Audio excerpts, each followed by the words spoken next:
Bismillahirrahmanirrahim. Assalamualaikum warahmatullahi wabarakatuh dan salam sejahtera bagi kita semua. Saudara-saudaraku, kembali bersama saya Hidayat di channel Kopi Pahit Hidayat. Saat ini saya bersama dengan Kepala Dinas Informasi dan Komunikasi serta Statistik Provinsi Sumatera Barat, Dr. Andes Jasman Rizal MM, Datuk Bandaro Bendang. Sehat dah? Alhamdulillah, berkat doa soal, terutama doa Pak Dayat ini.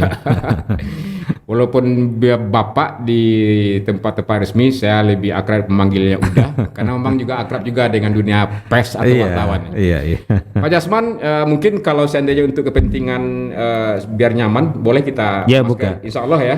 Yang penting udah divaksin 2 kali kan? Udah. Alhamdulillah. Ya. Jadi vaksinasi itu penting. Vaksinasi penting. Siap, nanti kita akan coba memperdalam soal vaksinasi nanti. Bapak Dr. Andes Jasman Rizal, Datuk Bandaro Bendang ini merupakan salah seorang penghulu suku Kampai Pelangai Pesel, walaupun lahir di Payakumbuh. Iya. Pengalaman beliau pernah jadi lurah, pernah jadi kepala Satpol PP dan juga di kepala dinas di berbagai OPD. Terakhir juga dipercaya sebagai PJS Bupati Solok Selatan. Iya. Nah, sebelumnya juga pernah menjadi Kepala Biro Humas Pemprov Sumatera Barat, yang paling sangat rutin hari ini adalah selaku Satgas. Iya, juru bicara penanganan COVID-19 di Sumatera Barat. Pak Jasman terkesan sering kena katan ndak bakar ambie. Jadi kalau kata ndak bakar ambie ini filosofisnya itulah bukan kita pelakunya, kita tidak ikut serta, tapi kena getah gitu. Terutama dengan persoalan-persoalan yang berkaitan dengan kepemerintahan hari ini. Apakah ini disebabkan karena memang brand image ya Pak Jasman itu sebagai PR-nya Pemprov Sumatera Barat atau public relation-nya Sumatera Barat atau humasnya? Gimana Pak Jasman melihat ini? Jadi bukan apa ya, semua tugas-tugas itu dimanapun kita ditempatkan, itu pasti ada risiko, ada suka dan duka. Ya, karena saya berhubungan setiap hari dengan media, jadi seakan-akan kita aja yang kelihatan gitu. Padahal sebetulnya SKPD lain seperti itu juga. Oh, seperti itu juga. Itu juga, cuma karena mereka karena tidak dekat dengan media. Ya, fungsi kita sebagai namanya juru bicara COVID juga, waktu di Humas saya juga juru bicara, dan sekarang saya udah ditunjuk lagi secara informal dan formal oleh pimpinan Pak Gubernur untuk jadi jubir pemerintah daerah. Oh. Udah ditunjuk lagi. Ya. Itu memang kita harus sensitif ya dengan kondisi-kondisi yang ada, termasuk isu-isu, kemudian reaksi-reaksi seperti itu mungkin kelihatan sama orang gitu loh. Pada saat ada misalnya isu yang kurang baik untuk Sumatera Barat, apakah itu pejabat-pejabat, kita pun sebagai orang jubir namanya ya tentu harus cepat mengklarifikasi ini. Baik. Ini menarik nih Pak Jasman. Sekarang sudah dipercaya oleh Gubernur sebagai jubir lagi. Yeah. Padahal Kadis Kominfo dan Statistik itu kan perbedaan tupoksinya berbeda nggak tuh? Kepala Biro sekarang namanya Biro Adpim ya, yang menjadi pengganti Biro Humas sebelumnya. Sekarang Pak Jasman di Kominfo dan Statistik, itu apa yang bisa dijelaskan nih? Apa yang membedakan dinas Pak Jasman sekarang nih dengan Biro Humas dulu? Begini, mungkin dulu waktu di Biro Humas memang jelas itu kegiatan Biro Humas itu sebagai jubir atau segala macamnya. Nah, pada saat terjadi perubahan nomenklatur kita karena Kominfotik ya, kalau istilahnya Bung Dayat tadi itu diskotik ya. Kadiskotik ya. Kepala Dinas Informasi dan Statistik. Itu sebetulnya tidak ada perubahan yang signifikan. Cuma ada beberapa tugas-tugas yang harusnya itu perlu disinkronkan. Sebetulnya juga dengan Kadis Kominfotik itu kita kan saya itu karena ex officio itu adalah juga sebagai PPD utama. Nah, PPD utama ini artinya juga menyangkut dengan persoalan pemberitaan, pejabat pengelola informasi ya daerah utama. Artinya sebetulnya secara otomatis jubir itu bisa saya pegang gitu. Oh bisa. Bisa dipegang. Masuk wilayah tuksi. Masuk ya, tupoksinya seperti itu. Tetapi sekarang itu yang sekarang lagi kita perbaiki ya, karena ternyata ada tugas-tugas kehumasan masih ada di Adpim gitu. Sementara di tupoksi kita di Kominfotik itu juga ada hampir sama publikasi pemberitaan. Nah, cuma mungkin ranknya berbeda. Ranknya berbeda. Kalau di Biro Adpim itu humasnya itu lebih melekat kepada kegiatan pimpinan. Kalau kita dari Kominfo itu semuanya menyeluruh. Nah, cuma untuk penegasan itu kan perlu penegasan dari pimpinan. Nah, kemarin kan udah ditegaskan bahwasanya untuk masalah nanti ya untuk pemberitaan 2022 kalau nggak salah saya itu semuanya udah beralih ke Kominfo lagi. Ya. Tapi yang sesungguhnya yang tugas pokok utama dari Kominfo itu seperti juga adalah pembangunan di bidang digital. Iya, infrastruktur digital. Iya. Menuju pelayanan Pemprov atau pelayanan pemerintah ini yang melalui digitalisasi. Iya. Gitu. Jadi begini. Nanti bisa tertinggal itu Pak Jasman. Jadi begini bukan? Bukan ya? Kita ada 1 sekretariat, 4 bidang.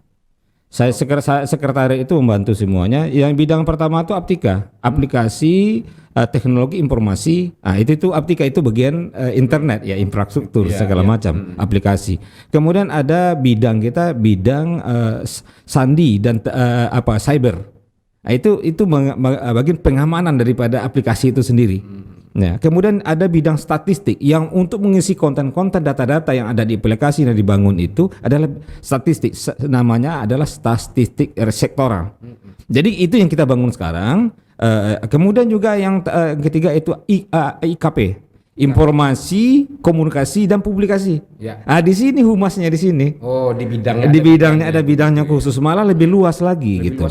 Lebih luas lagi dari humas apa itu. Karena kita juga mencakup semua SKPD, kita bisa berhak untuk minta data. Karena fungsi kita tadi sebagai PPD utama. Jadi sebagai PPD utama, karena ex officio jabatan Kadis Kominfo itu, saya berhak untuk minta data kepada siapa saja. Kan sekarang ada sengketa informasi dan segala macam, nanti kan larinya ke PPD utama. Nah, ke siapapun boleh kita minta datanya, tidak boleh tidak. Karena undang-undang keterbukaan informasi publik. Dan OPD lainnya harus bersiap juga memberikan informasi. Ya seperti ini selama ini kan ngerti juga pada saat ada isu-isu misalnya kan, dan kita sebagai jubir pasti minta data nih, misalnya KPU, ke Bapeda minta datanya. Setelah itu dapat kita, kemudian kita sinkronkan, kita koordinasikan dengan pimpinan, kita baru kita lempar rilisnya ke gitu. publik gitu ya. Gitu. Apa nggak terganggu nanti dengan sibuk dijagi jubir yang dipercaya oleh Pak Gubernur hari Oh ini? tidak, karena kita kan udah rasanya apalagi saya lihat di bidang-bidang saya itu memang udah autopilot, udah bagus semua gitu. Jadi sistemnya sudah ada. Udah sistem udah ada. Baik. Pak Jasman, kira-kira kenapa Pak Gubernur memanggil lagi nih putra terbaik pesisir selatan itu menjadi juru bicara kepala daerah gitu? Bukan dipanggil lagi, memang sebetulnya penegasan saja sebetulnya. Sebelumnya nggak tegas? Bukan tidak tegas ya. Jadi seakan-akan nanti karena ada dualisme tadi, ada di Humas, di Apim juga ada, di Kominfo juga ada. Jadi kami sama-sama menunggu gitu loh. Nah, di sana dibutuhkan ada decision maker seorang pimpinan. Nah, dipanggil, tolong jubir. Siap. Kalau kita sama anggota ya siap gitu ya. Karena sebetulnya itu yang jadi masalah kita itu ya, karena ada dua topoksi yang saling ada. Pak Jasman merasa dia bisa ambil kontribusi, tapi merasa ini tugas Adpim. Itu selama ini. Iya, jadi kita nggak mau melangkahi itu, nggak mau kita. Sementara Adpim berpikir seperti itu juga gitu loh. Iya. Di sanalah peranan pimpinan kita. Pak Jasman, kita topiknya mungkin persoalan COVID ini. Iya. Karena memang COVID sampai hari ini pandeminya juga memapar ya seluruh sendi-sendi kehidupan tidak hanya di Sumatera Barat, saya pikir juga Indonesia begitu. Dan Pak Jasman juga tercatat sebagai penyintas COVID begitu ya. Juru bicara juga kena juga COVID begitu ya, memotivasi. Pertama Pak Jasman, apa sih rasanya kena COVID? Jadi rasanya itu nggak bisa dijelaskan, tetapi intinya jangan deh kena. Jangan deh. Jangan. Karena pada saat kita kena itu kita rasanya stres ya. Apakah kita ada komorbid atau bagaimana? Tapi alhamdulillah untung ya. Tapi karena semua karena Allah ya, kehendak Allah juga. Ya. Saya cuma demam 2 hari. Demam 2 hari ya. Karena apa? Karena kita juga sudah divaksin 2 kali. Karena saya termasuk orang yang pertama divaksin di Sumatera Barat. Bulan Januari tanggal 14, yang kedua tanggal 28 Januari. Dan ada teman yang sama dengan saya kena, ternyata dia belum divaksin, itu 2 bulan baru sembuh. 2 bulan baru 2 sembuh. bulan, apalagi bagi yang tidak vaksin. Iya. Jadi artinya apa? Vaksin itu penting, divaksinasi itu penting. Jadi begini, sekarang saya ingin jelaskan juga Bung Hidayat, bahwasanya ada yang beranggapan vaksinasi itu akan tidak terkena ya. Betul. Itu salah anggapan. Jadi vaksin itu hanya meringankan dan sebuah ikhtiar dari kita untuk meringankan. Kita tidak akan mungkin terlepas daripada COVID. Dan saya telah beberapa kali saya sampaikan kepada masyarakat, kepada semua orang, karena kita telah sekarang itu ada di dunianya COVID itu ya. Nah, insya Allah kita semua akan kena. Tapi kenapa deh sebagian persepsi ya vaksin ini tidak penting, COVID ini tidak ada, masih ada sebenarnya. Ya masih ada. Itu kan banyaknya berita-berita hoax yang beredar di media-media yang nggak jelas itu. Tetapi kalau media-medianya udah jelas, nggak mau seperti itu, pasti dia akan membantu. Apalagi kita berharap masyarakat kita juga cerdas dalam bermedsos itu. Kita kan ini sampai linknya beritanya langsung share kemana-mana gitu. Padahal itu beritanya nggak jelas. Makanya kita berharap itu ya, jadilah seorang pengguna medsos yang cerdas gitu. Jadi Pak Jasman, penyintas COVID pernah terpapar positif COVID, tapi karena divaksin mengalami demam hanya 2 hari. 2 hari. Sementara temannya Pak Jasman kena menderita yang serupa. Sama. Sehatnya 2 minggu, 2 bulan. 2 bulan. Itulah fungsi vaksin itu sendiri, memperkuat imun kita untuk perang dengan dengan virus ini ya Pak Jasman. Jadi gini Bung, saya ingin jelaskan juga kenapa orang divaksin itu takut gitu ya. Ya, pertama mungkin pengaruh dari hoax, berita-berita. Saya ingin katakan begini, sebetulnya dalam dunia modern ini sejak lahir kita udah divaksin loh. Iya. Malah pergi ini cacar, polio, malah untuk nikah divaksin, malah pergi ke Mekah, kok divaksin juga. Kenapa tiba-tiba pada vaksinasi COVID kita kok takut gitu? Pada sama saja semua. Malah yang paling berat itu malah vaksin polio dan segala macamnya itu berat itu, cacar. Kalau cacar itu harus demam kita anak-anak kita kan. Yang paling berat itu vaksin mau jelang nikah ya. Iya. Mereka kata nanti. Nggak bisa jadi nikah itu. Sama aja lah ya fungsinya vaksin itu. Ya tapi kenapa ya ketika vaksin COVID ini kita tidak begitulah bersemangat kelihatannya, masih ada sebagian tapi sudah menurun. Udah. Jadi begini juga saya ingin mengatakan bahwasanya kita di Sumatera Barat kan ada mengatakan vaksinasi terendah ya. Sebetulnya itu ada beberapa miss kita ya. Kita dari Pemprov merasa vaksin kita udah habis gitu. Kita distribusikan ke kabupaten kota. Nyatanya dari aplikasi NARS yang oleh Kemenkes ternyata kita masih sedikit. Ternyata masih banyak vaksin-vaksin itu yang ngumpet di gudang-gudang yang ada di kabupaten kota gitu. Nah, makanya kemarin Pak Gubernur keras dia bikin surat supaya Bupati Wali Kota segera. Nah, karena ternyata masih banyak di puskesmas itu masyarakat kita yang belum divaksin gitu. Berarti benar ya data dari pemerintah pusat itu sumber vaksinasinya masih rendah. Iya benar. Ternyata itu fakta. Iya faktanya. Kenapa? Iya karena selama ini kita beranggapan pada saat kita distribusikan ke kabupaten kota melalui rumah sakit, puskesmas, artinya dari data kita yang ada di provinsi itu kita beranggap udah selesai semua, udah habis. Tahu-taunya setelah dicek ke lapangan masih banyak yang numpuk ya. Pak Jasman kemarin tuh presiden langsung khusus itu marahi Sumatera Barat. Ada vaksin yang udah kadaluarsa karena memang tidak diproses cepat gitu. Jadi saat itu kita juga mencoba ke lapangan atau Satgas termasuk Pak Gubernur, Pak Wagub memantau semuanya itu termasuk Dinas Kesehatan memantau. Ternyata banyak yang vaksin itu nggak jalan di daerah. Contoh di kampung saya pesisir selatan ya. Saya tanya ibu saya udah divaksin belum? Akhirnya saya tanya di puskesmas banyak di sana gitu loh. Kendalanya apa Pak? Ya pertama saya melihat di samping masyarakat malas ya secara di samping itu juga saya tak tahu juga kebijakan daerah masing-masing. Saya begini, pengalaman saya jadi PJS Bupati itu jalan tidaknya satu program itu dalam COVID ini memang tergantung bupatinya, boleh kotanya. Nah, makanya kita salut dengan Padang Panjang ya, dia di boost terus. Iya. Ya, sekarang itu yang rendah itu kan Pesel dengan Agam, Ya. nah, rendah sekali. Jadi itu makanya kita berharap ya supaya dua daerah, makanya dua daerah itu kita kejar, malah kita lakukan memburu gitu.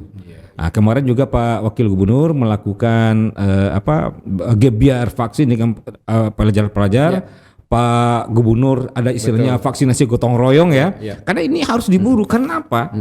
Karena kalau secara epidemiologis sekarang itu Sumatera Barat sebetulnya udah rendah ya. Udah rendah. Udah rendah sekali. Padang kenapa masih level 4? Karena vaksinnya nggak tercapai. Di bawah target gitu loh. Itu indikatornya. Indikatornya dulu tidak ada sangkut pautnya. Kalau tidak ada sangkut pautnya dengan masalah vaksin itu, Kota Padang udah hijau ini. Tapi karena disangkutkan Kelamaan Pak Jasman, level 4-nya enggak berat turun-turun Kota Padang. ya, jadi begini juga kita paham juga kenapa pemerintah pusat mengkaitkan vaksinasi itu dengan masalah level tadi, levelisasi. Karena apa? Dianggap dengan kalau nanti udah 70% masyarakat udah divaksin, artinya apa, herd immunity akan tercapai. Iya. Nah, sekarang dengan di bawah masih 20%, artinya itu kemungkinan kita akan terpapar akan besar sekali gitu. Jadi vaksin itu menjadi keharusan. Harus. Karena pandemi ini corona ini tidak jelas kapan dia akan selesai. Jadi ingin saya sampaikan gini, Bung ya. Pertama, untuk mencapai herd immunity itu ada dua cara. Pertama, betul-betul kita itu terpapar ya, 70%, tetapi resikonya adalah yang kuat bertahan, yang tidak kuat mati, atau divaksin. Kalau divaksin kan enak kita. Makanya untuk mencapai itu, saya rasa kita harus mau divaksin. Jangan kena deh, jangan. Saya udah merasakan bagaimana. Nah, ini pengalaman Pak Jasman ya. Jangan sampai kena deh. Kita tetap berusaha dan minta prokes ya. Ngeri. Tapi bagi yang belum vaksin, segeralah vaksin. Jangan ada lagi perdebatan vaksin ini benar apa tidak, mau demam apa tidak setelah vaksin. Itu adalah bagian dari ikhtiar kita perang terhadap COVID-19 ini ya Pak Jasman ya. Jadi vaksinnya macam-macam, Bung. Ada vaksin itu yang membuat kita demam, ada yang tidak. Oh begitu. Kalau Sinovac ya, itu biasanya kita divaksin, baru antibodinya muncul 3 bulan setelah kita divaksin kedua. Makanya ada orang aneh juga, kenapa saya udah divaksin kok masih kena juga gitu loh. Nah, ada perasaan nyaman kita pada saat kita divaksin, kita merasa nyaman, akhirnya kita prokes nggak dipakai. Akhirnya kena. Ya pilihannya demam 2 hari atau kena ventilator. Yang pilihannya gitu kan. Termasuk juga ada yang baru sekarang Moderna. Moderna itu wajib kita demam. Kalau nggak demam kita nggak bagus. Gitu. Karena memang juga di WWA Group juga ketum saya juga ada kegiatan sama alumni SMA 6 gitu ya. Sekolah dengan Polresta Padang. Saya malas karena takut demam ya. Harus demam. Harus demam. Gitu. Demam. Kalau tidak demam berarti nggak jalan. Nggak jalan dia itu vaksin. Malah biasanya semakin bagus antibodi seseorang itu kalau Moderna ya, itu dia akan cepat demamnya. Baik. Saya pikir jelas ini pesannya Pak Kadis ini terkait persoalan COVID ini. Soal tata pemerintahan mungkin. Kita sama-sama mengetahui ketika Pak Gubernurnya Iwan Praitno, Pak Jasman begitu lengket ya dengan Pak IP begitu kan. Apa sih hebatnya Pak IP ketika pengalaman? Oh bukan gitu, bukan pimpinan bagi saya. Ya, sepribadi siapapun pimpinan itu, siapapun yang pimpinan itu adalah ya kita loyal sama beliau. Nah dulu pada PIP kan saya biro humas. Jadi biro humas itu karena jelas tugas di sana memang betul-betul kemana-mana harus ngikut seperti itu. Pengalaman apa yang bisa diambil hikmahnya positif dari Pak IP? Ya beliau ya kan ada apa ya? Beliau tuh orangnya kita disuruh bekerja tidak apa ya? Pokoknya bekerja aja lah. Pokoknya bekerja. Pokoknya bekerja saja. Nggak perlu macam-macam, jangan macam-macam, gitu-gitu aja. Dia tidak membatasi segala macamnya. Pokoknya semua pemimpin kita itu mempunyai karakter yang spesifik dan itu semua baik semua. Baik semua. Ya. Tentu ya, pemimpin mana ada yang tidak baik? Tidak baik semua Pak Jasman. Iya. Tapi banyak hal lah ya yang beliau wariskan ke Pak Jasman. Dan bukan ke saya termasuk saja. Juga dipercaya menjadi PJS Bupati Sorong. Iya. Jadi banyak hal sebetulnya ya kalau pimpinan-pimpinan itu kan memandang kita dengan cara yang berbeda ya. Tetapi semuanya itu adalah demi semuanya itu demi bagaimana kita untuk mencapai tujuan kita bersama. Baik. Ya seperti itu. Baik, Pak Jasman. Ah, Saya melihat beberapa minggu belakangan atau beberapa waktu belakang ini banyak hal yang mendera gubernur kita saat ini. Nah, saya pikir memang ada kelalaian atau keabaian di tim komunikasi Pak Gubernur. Ya, yang selama ini mungkin dihandle Pak Jasman, yang sekarang-karang oleh sebagian pendapat itu setengah-setengah begitu kan. Mulai dari perkara lab Fakultas Kedokteran UNAN yang isunya kemana-mana, heboh soal mobil dinas, terakhir juga persoalan surat begitu kan. Nah, seyogyanya kan ini tidak mesti dia menjadi pergunjingan publik yang mengalir kemana-mana begitu. Ini termasuk kegagalan Pak Jasman loh. Iya. Betul. Iya, saya tidak bisa mengatakan betul atau salah. Ya. Gimana ini Pak Jasman? Jadi ya, dan namanya kalau saya memandang seperti ini ya, Iya. namanya pejabat publik itu tentu masyarakat mempunyai harapan-harapan yang besar gitu Oke. ya. Di samping itu sangat berbeda nuansa dulu dengan sekarang ya. Kalau dulu itu mungkin ada hal-hal yang karena masalah politisasinya berkurang. Kalau sekarang tidak, apalagi kita nanti cuma beberapa tahun cuma. Nah, berbeda. Sangat berbeda misalnya pada saat sebelum ini gubernur ini mereka kan tidak sudah dalam tatanannya itu orang udah tahu semua gitu ya. Ya. Nah, kalau yang sekarang itu dia itu mempunyai pandangan yang bagus juga, tetapi masyarakat belum paham gitu ya. Itu yang fungsi kita. Yang mana yang belum paham? Maksudnya begini,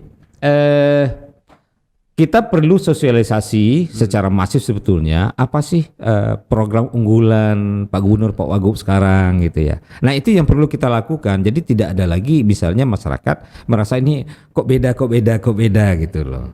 Nah, itu memang tugas kami daripada kehumasan ya. Memberikan pencerahan kepada masyarakat. Nah, persoalan-persoalan yang banyak terjadi sekarang itu rasanya memang seperti sampaikan Bung Dayat tadi, kita perlu tim komunikasi kita itu untuk bersama-sama lagi. Yang solid ya. Yang solid ya. Sebetulnya tidak ada yang salah, tidak ada yang salah itu. Termasuk pengembalian mobil dinas itu ke BPBD. Itu kan satu hal yang itu kan hak otoritasnya gubernur. Tidak bisa kita. Mau diserahkan ke mana gitu. Mau saya itu tidak masalah. Tetapi ada orang memandang yang positif, ada negatif. Ya, yang positif itu beranggapan betul-betul mendengarkan suara masyarakat. Dan itu ikut juga saran Pak Jasman ketika itu menyerahkan mobil itu. Oh, bukan. Kalau saya bukan dalam posisi mengambil keputusan gitu. Bukan. Ya. Bukan. Iya, Jadi iya, artinya apa? Ada banyak pesan sebetulnya ingin disampaikan oleh pimpinan kita saat ini, tetapi pasti apapun yang kita dilakukan itu pasti ada yang pro dan kontra. Sebaik apapun kita, sebaik apapun kita melakukan berbagai hal, pasti ada pro dan kontra. Saya selalu sampaikan begini ya, tapi jangan saya dibully juga. Nabi Muhammad saja membawa kita ke surga masih ada yang marah gitu, masih ada yang nggak percaya, apalagi kita manusia. Ya. Nah, jadi maknanya adalah pasti ada yang pro dan kontra. pasti ada yang pro dan kontra, ada yang suka, ada yang Suatu hal tidak. yang manusiawi, ya. Manusiawi. Karena bagaimanapun tentu yang pro ya memandang secara positif gitu ya. Yang tidak mungkin kontrak karena belum paham saja secara komprehensif. Dan itu paham. tugasnya PR, Iya. tugasnya Pak Jasman begitu kan. Dan kenapa dipanggil lagi gitu ya. Tapi kepala daerah yang sebelumnya tidak seheboh ini nih Pak Jasman.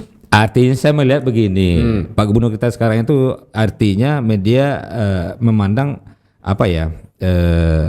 dia itu populer gitu saya melihat. Kalau semakin populer seseorang, semakin dipantau dia. Semakin banyak pemberitaan. Walaupun pro dan kontra. Itu pro kontra biasa lah. Iya, Kita ini sekarang saya mau ngomong nanti sebenarnya pasti ada banyak yang pro kontra biasa itu. Tapi dengan kondisi pro kontra itu sebagai sosok Pak Jasman OPD senior eselon 2 di Pemprov itu cukup bahagia enggak dengan kondisi yang ada hari ini? Jadi ukuran bahagia itu apa gitu loh ya. Saya hanya begini ya. Mungkin sama dengan teman-teman SKPD lain. Kita hanya melaksanakan tugas sesuai dengan tupoksi kita dengan sebaik-baiknya. Pasti itu aja tujuannya. Apapun dipercayakan pimpinan sama kita diberi amanah, kita laksanakan dengan sebaik-baiknya. Jadi persoalan bahagia anak bahagia itu sangat subjektif gitu ya. Subjektif, ya. Ya, belum tahu juga orang sekarang nikah dengan Tapi- istrinya bahagia, tapi nggak tahu juga gitu. Senang belum tentu tidak senang gitu ya. Iya. Yang penting adalah prinsip saya begini, Bung Dayat. Ya. Saya melaksanakan pekerjaan itu saya jadikan hobi, Hobi. bukan tanggung jawab. Kalau dibikin pekerjaan itu sebagai tanggung jawab, pasti berat. Tapi kalau jadikan hobi, senang, enjoy kan? Enjoy, ya. Nah, jadi jadikan semua pekerjaan itu adalah hobi, dimanapun saya tempatkan. Untuk Bung ketahui, saya itu sudah 24 SKPD loh. 24 SKPD. Mulai saya dari kasih pemerintahan, sekcam, camat, malah jadi lurah. Kemudian pernah jadi kasih pemakaman gitu ya.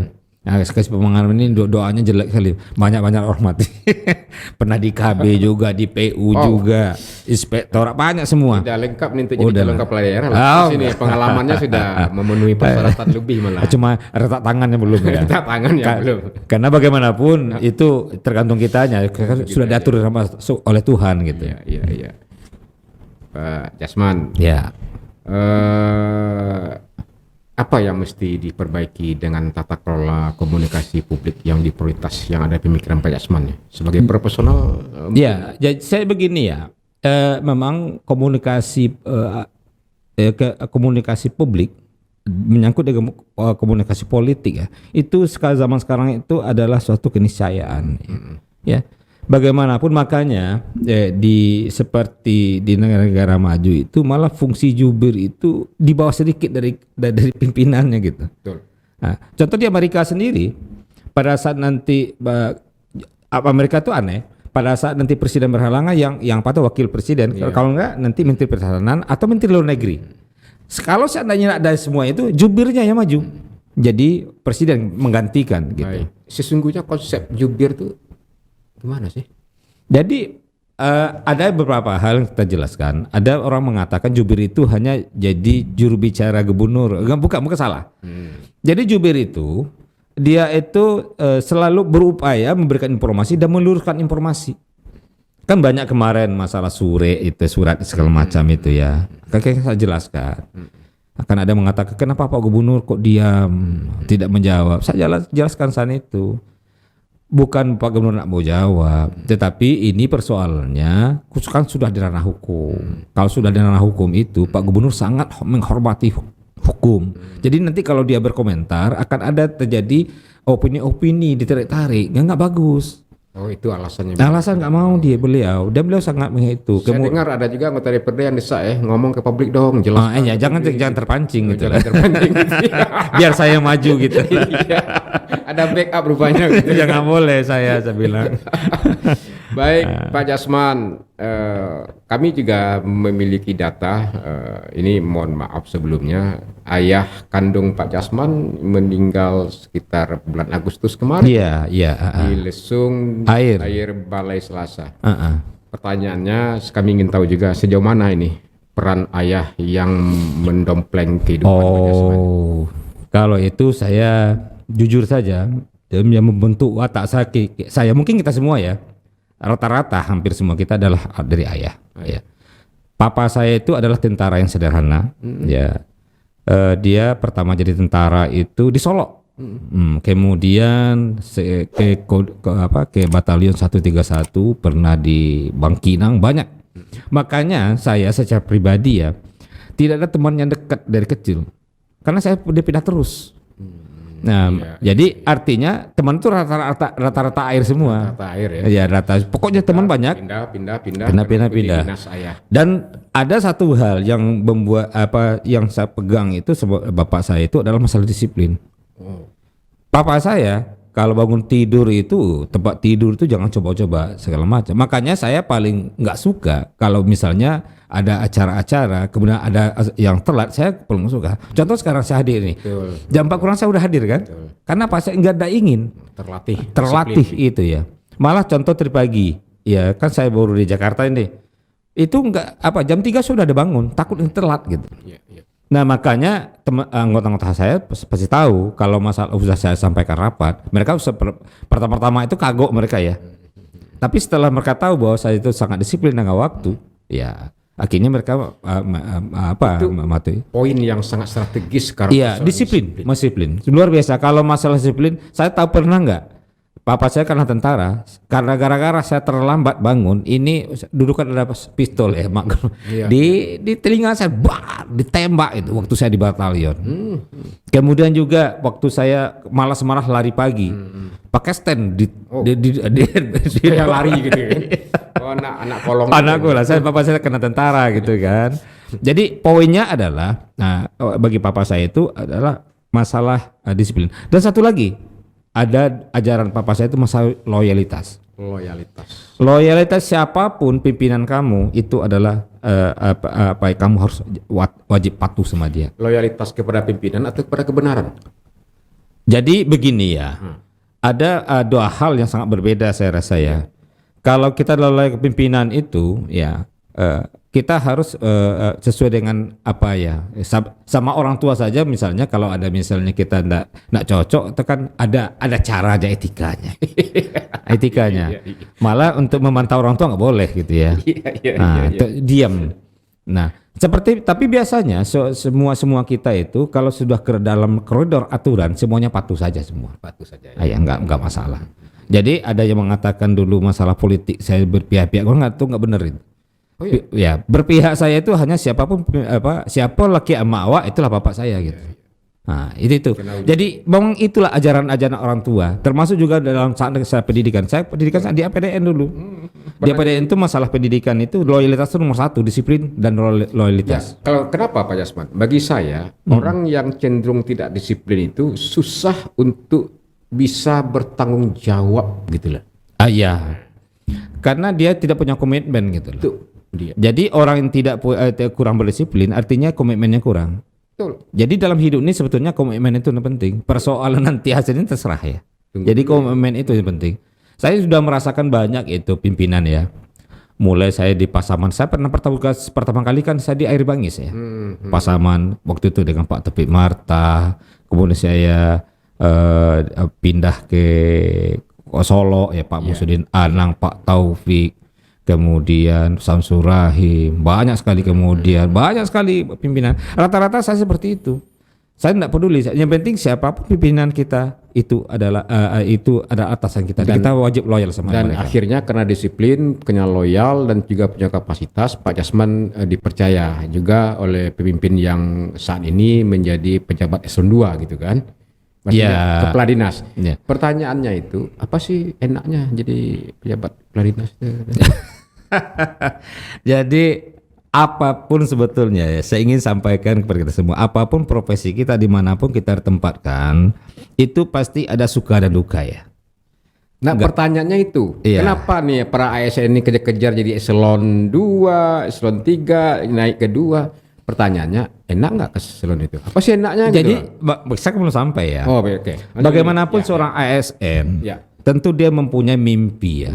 Mimpi karirnya dia, bagaimana karirnya meningkat. Di samping juga mungkin ya jujur saja mungkin status sosial, pertambahan fasilitas. Kita buka-bukaan aja ya. Kemudian juga manusiawi. Kemudian ya setidak-tidaknya ada statusnya bagaimana gitu ya. Padahal itu semuanya kalau kita betul-betul bekerja itu kan nggak ada apa-apanya gitu ya. Karena seiring dengan peningkatan jabatan itu kan tanggung jawab kita semakin besar. Saya selalu sampaikan kepada anggota saya, selama kita ini bekerja ya dengan baik jangan takut. Tetapi yakinlah kalian semua, karena kita jadi pejabat, kaki kita sebelah sudah masuk penjara saya bilang. Pasti itu. Karena walaupun bukan saya yang berbuat, bisa jadi anggota staf karena tanggung jawab ya kena juga. Gitu. Nah itu dia. Ada pandangan yang mengatakan pejabat-pejabat yang mengisi eselon itu tuh tidak sesuai dengan kapasiti dan kapabilitasnya. Gitu. Gimana Pak Jasman melihat? Kalau sekarang saya rasa nggak mungkin ya, karena sudah ada asesmen, kemudian ada rekam jejak, kemudian ada pansel ya. Ya saya rasa itu agak tersingkirkan hal-hal seperti itu. Agak tersingkirkan. Ya banyak juga sih yang menganggap seperti itu. Tapi saya rasa anak juga. Dan saya lihat ya pimpinan sekarang itu malah sangat proporsional gitu. Proporsional. Kenapa?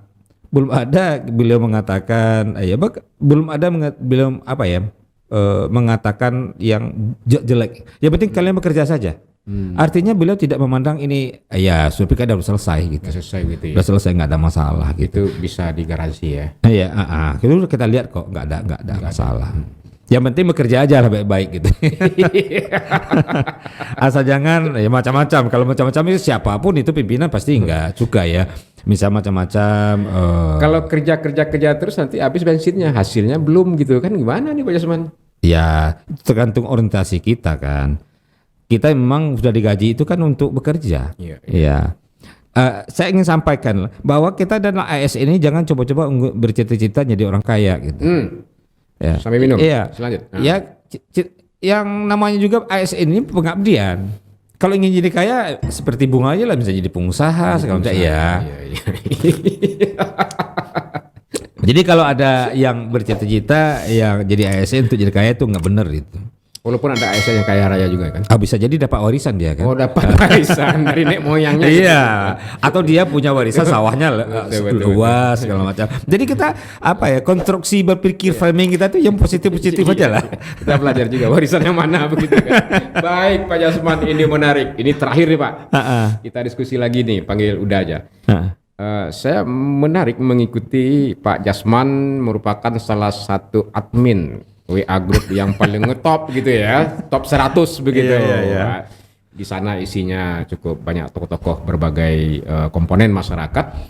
Kenapa saya katakan cukup top dia? Karena memang terakhir juga ada laporan kepolisian juga dari Persuantub dan Pak Admin juga dipanggil. Disitulah potret sosial kita yang terjadi. Iya. Ada pendapat yang mengatakan agak pendek sumbu di sini semacamnya gitu kan. Ada yang tersinggung, ada yang misalnya seperti itu. Gimana Pak Jasman? Apa sih motivasinya? Awalnya bentuk top 100 itu Pak Jasman? Jadi begini ya, dari awalnya top 100 itu saya kan terinspirasi oleh Marzul Ferry dulu ya. Marzul Ferry, Pak Jas seperti ini. Oke, saya bikin top 100 ya. Dulu kenapa top 100? Dulu cuma isinya 100 orang ya. Nah, itu saya masih ingat 13 Januari 2015. Jadi begini. Awalnya 2015. Iya. Lama juga. Kita melihat selama ini ada kurenah kita, gerinya orang Minang itu yang tidak tersalurkan. Jadi grup top 100 itu betul-betul itu kita ingin menampilkan jati diri apa adanya. Makanya dalam selalu ketentuan silakanlah melakukan apa saja di sana. Lepaskan semua jabatan, lepaskan semua status. Tetapi jangan serang sara dan pribadi, jangan diserang. Silakan, tapi nggak boleh dibawa keluar gitu ya. Tetapi ada juga yang nakal kemudian bawa keluar ke polisi kan. Artinya tata tertibnya dari awal udah jelas. Sudah jelas. Kemudian lagi di sana itu kita ingin menciptakan di samping kita mengeluarkan energi tersumbat selama ini karena mungkin karena pejabat segan-segan ngomong dulu, karena sana silakan lepas. Kemudian kita melihat ada di sana tuh dialog betul-betul otak-lapau keluar di sana. Kan admin tidak mengatur karena seperti lain kita adu gini-gini, enggak, biarkannya bebas merdeka. Kadang-kadang kita lagi ngomong ini muncul lagi ya. Siapa saja anggotanya di sana Pak Jasman?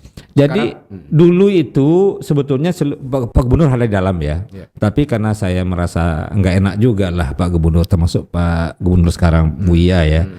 Akhirnya saya keluarkan. Nggak enak juga rasanya pimpinan kita, nggak. Biarlah kita aja lah istilahnya. Ya, ada misalnya Bupati Wali Kota, ketua-ketua LSM, Pemret, kemudian advokat, pengacara, kemudian juga ya banyak yang lain, termasuk juga mohon maaf di dalam itu ada BIN loh.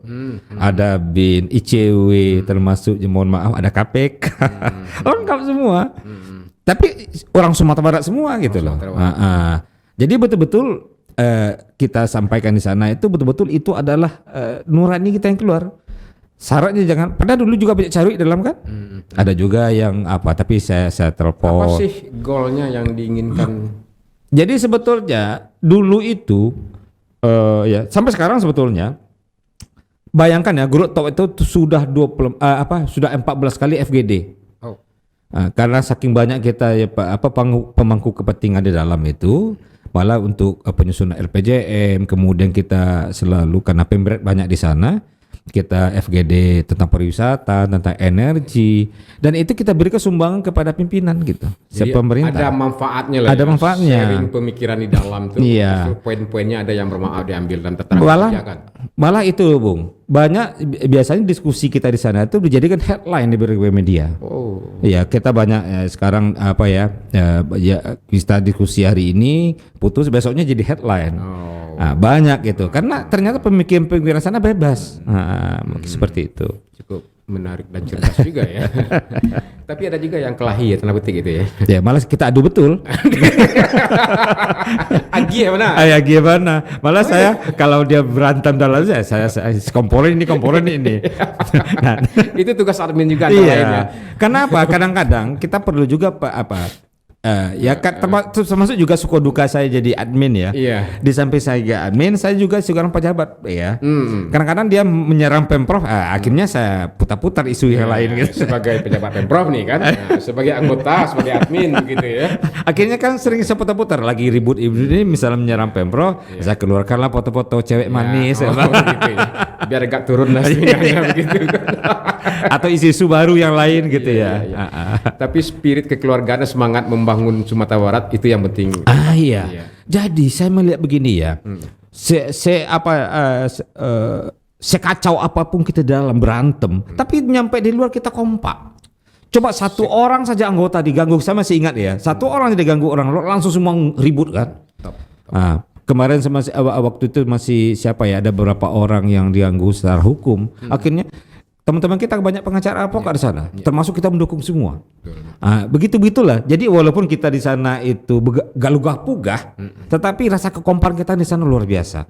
Malah saya banyak dapat bantuan di sana ya, misalnya saya butuh ini, butuh itu, butuh komunikasi, butuh fasilitasi, kita telepon aja. Nah, poin itu sebetulnya yang menjadi concern kita. Kita kan banyak juga WA group, Iya. kan? Tapi bagaimana WA group itu betul-betul bermanfaat bagi komunitas, bagi anggotanya begitu ya. Share informasi, termasuk juga sumber informasi yang lain ya.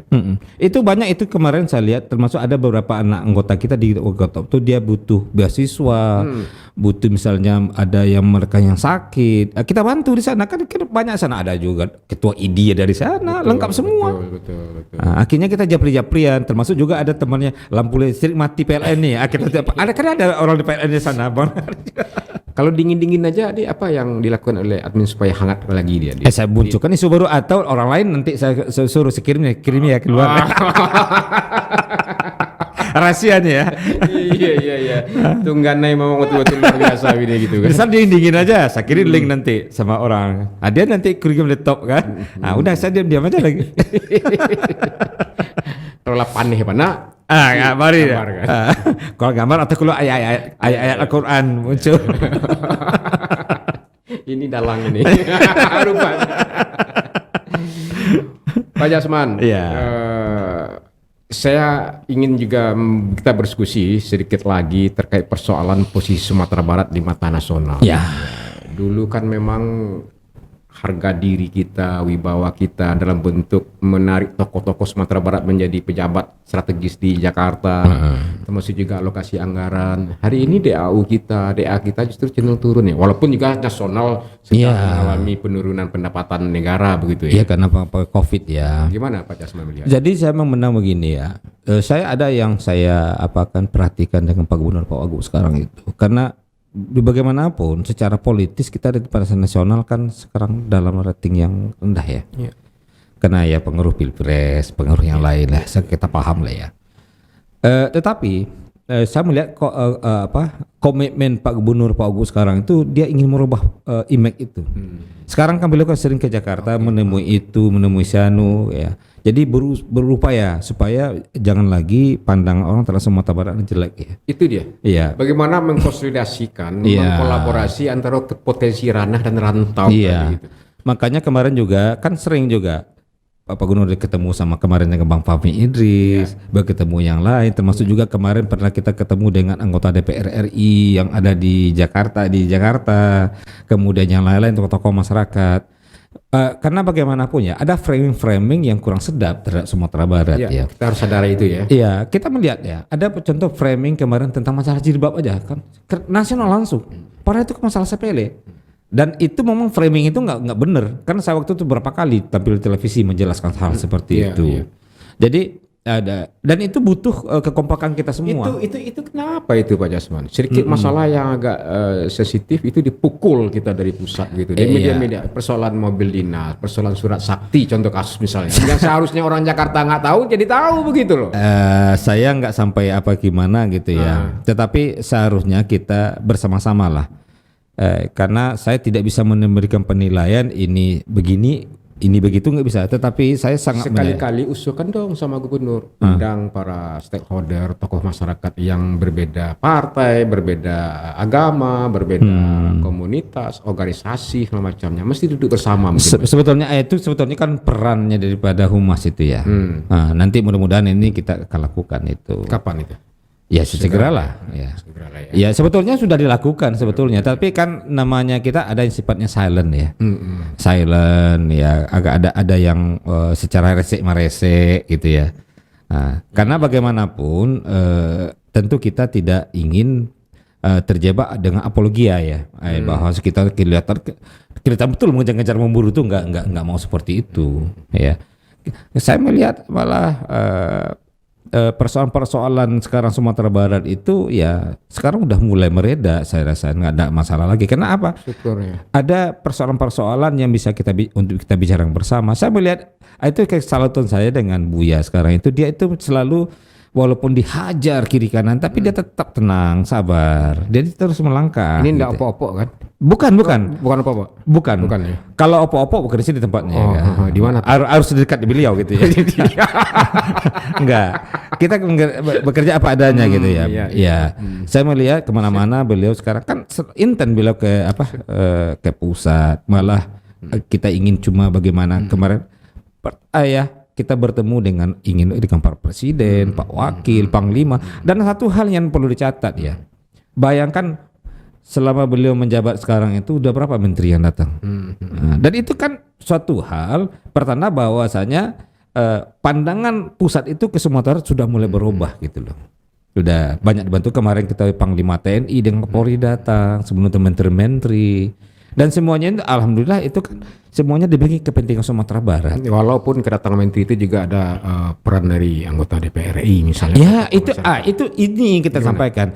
Beliau tidak menutup ya siapapun boleh. Ya, malah saya masih ingat waktu di Jakarta waktu bertemu dengan anggota DPR RI itu beliau sampaikan kepada SKPD silakan hubungi siapa anggota DPR RI untuk dapat bertemu dengan kementerian segala macam. Pakai saja tidak masalah.